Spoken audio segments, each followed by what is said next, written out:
पेट पाई सेमाने छाड़ती भिटामाटी अजणा मुलकକୁ बाहरी पड़ती परिश्रम बिकिबाकू खटी खटी परिवार पाई दाना जोगाड़ करने केही केही बाहरी जाती तो आउ केही पूरा परिवार सह हेले केउठी सेमानक लागि अपेक्षा करिथाए अकथनीय निर्यातना तो केउठी सेमानक अजणातारे सेमाने बंधा पड़ जाइथांती केउ ठिकादार कि दादन सरदार हातरे केही केही वर्ती जाती तो काहारी काहारी मृतदेह फेरे गाँ को।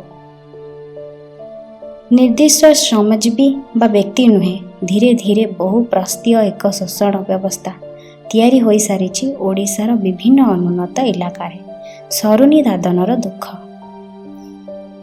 सरकार परे सरकार आसुचंती विकासर गुलापी चित्र आंकुचंती तथापि राज्यर उपांत अंचल श्रमजीवी मनीष हाथ में काम नाही तेणु से बाध्य ही गाँ छाड़ी यही व्यवस्था चालाण हो शोषण भी शिकार हो राज्य पाई यह एक आह्वान हो सारी बेले दादन समस्या भी पलटि सारी जमी एक परंपरा यह विरोध में सबु स्तर में लड़ार बेल आसी।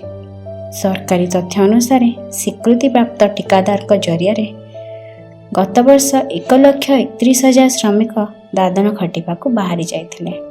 एमानक भितरे केवल बलांगीर और नुआपड़ा जिले में 30टी पंचायत 38,000 लोक थिले तेबे बेसरकारी भावे यही संख्या बहुगुणा हेब।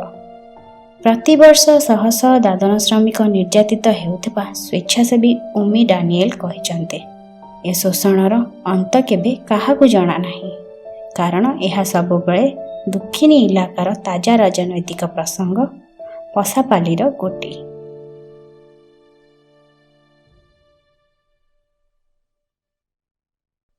अधिक खबर जानिबा पाई आम चैनल को सब्सक्राइब करंतु एवं बेल आइकन को क्लिक करंतु।